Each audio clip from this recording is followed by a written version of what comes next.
Hello and welcome to the Fudd's Top 10 TV Shows. Okay, the rules are: number 1, only series allowed, no one-off specials. Number 2, this is my list, so only shows I've watched or I think should be on the list are on the list. And number 3, I've disqualified Monday Night Raw because even though it wants to fight me on it, I see it more as a sport than a TV show. Number 10, Supernatural. The main reason why I like Supernatural is the relationship between the two brothers. I like how it's not business all of the time and there's lots of comedy moments. I also like Castiel in his general cluelessness. Castiel's awesome, no pun intended. And of course, how can you forget the King of Hell? But the only problem I have with him is I can't see him on screen without going, Mr. Crowley. The only problem I have with Supernatural is the end of seasons. The last episodes are very predictable. There's a pattern that goes on. I'm not going to spoil it for anyone, but after you've noticed the pattern, you can guess every single season finale, and that's not good. But generally, it's a good show. Number 9, Dexter. Firstly, when it comes to Dexter, you've got to mention the intro. Pretty awesome intro. I love the combination of the serial killer aspect along with the everyday morning. It's gotta be watched, it's brilliant. As for the show itself, I think it's really clever how it's a story about a serial killer, but they make you root for him. I think it's amazing how they managed to pull that off. It's definitely worth a watch. Number 8, Game of Thrones. Peter Dinklage makes this show. His performance as Tyrion Lannister is just friggin' awesome. But I do have to admit, this show frustrates me. I just have no idea what's coming next. I like to predict what's coming next, but it's got me second guessing everything. If I think it's going to happen, I know it's not going to happen, and then wow, maybe it might happen because I don't think it's going to happen because...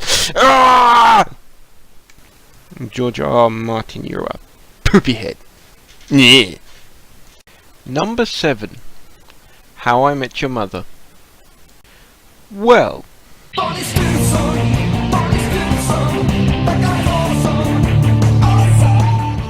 yes he is. Barney Stinson is the best character of the show, but that's not to say that the others aren't awesome as well. But there is one problem. What the fuck was with the finale? I won't spoil it. And the bigger problem with the finale is it ruins the rest. I can't watch the show anymore without saying, yes, but I know where it ends, and it sucks. And that's why it's only number 7. If this was last year, I probably would have given it number 4. But now I've seen the finale, and I can't get over it. If you're going to start watching it, I highly recommend you finish at the penultimate episode. Don't watch the last one. It's not worth it. No. Number 6, The Big Bang Theory. The thing that makes this show work is the characters. I thought the introduction of Bernadette and Amy was brilliant. The show felt like something was missing, and as soon as you brought them in, there was a hole filled. Now all I think is there should be one more girl join that's not scientific, but a nerd, if that makes sense. That's into the games and the comic books and could school the boys on them. And Cooper Polly could use a love interest, just saying. And I think the writing of Sheldon is just brilliant. Everything about him should make you want to punch him in the face, but you don't. One more thing I would add. They have a physicist on set so they can add the science stuff to the boards and to the script and that stuff. Why not have a nerd expert? It just bugs me whenever there's mistakes in the nerdy stuff. I get it, but why not? I guess what I'm trying to say is there's no such thing as a battle ostrich. But if Blizzard put one into WoW just because, that would be awesome. Number 5, Buffy the Vampire Slayer. Giles is friggin' awesome, but he ain't got anything on Spike. He's just wow. He's funny, he's psychotic, and he wears a long leather coat. Triple threat. Another thing I like about Buffy is that, spoiler alert, they made Willow a lesbian, but then they didn't make a big deal out of it. I thought that was brilliant.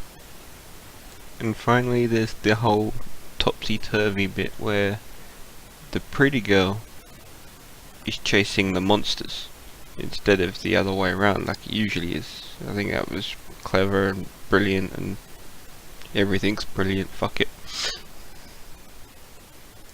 Number 4, Sherlock. Why is Sherlock so great? It's Sherlock. Benedict Cumberbatch really is as good as everyone says he is.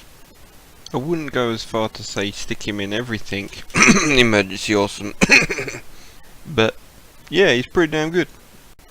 Number 3, Scrubs. When it comes to this list, a lot of what I've been saying is the characters have been awesome. Nothing is more true than in Scrubs.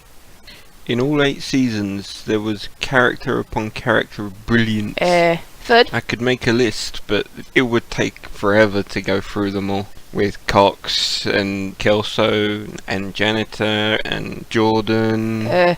Fudd? What? But there are 9 seasons of Scrubs. No, the last season has been deleted from history because it's so awful. It got rid of the janitor and it had to use 2 other characters to replace him. It's terrible.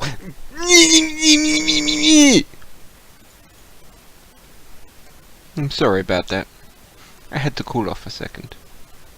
So, Scrubs is good. Not the last season. Number 2, Arrow. This is the show that should have the tagline, the show that keeps getting better and better. The best part about this show is the Trinity. The 3 main characters, which is Oliver, Diggle, and Felicity. They're just brilliant. There is a few weak characters in the show, but even them, sometimes they have their moments. It's one of them shows, you know it's great, but you can't quite put your finger on why. But I love it, and that's the main thing. Although it's a good job I'm not going to Comic-Con, because if I did, then I would be chanting the "We Want Harley" at the Arrow panel. And number 1, Doctor Who. Doctor Who's been going on for 50 years now. It's had 11 Doctors, and not one of them have been bad. Yes, there's been a few bad writers on it from time to time, but in 50 years you're gonna get that. But the actors themselves, all of them have been brilliant. Some are better than others, but still, all of them, brilliant.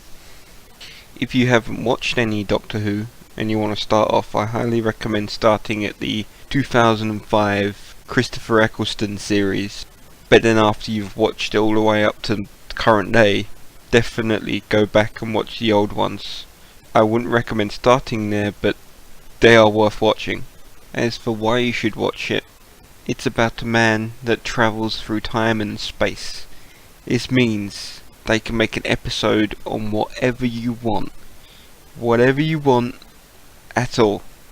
This show can do it all, and it's just fantastic.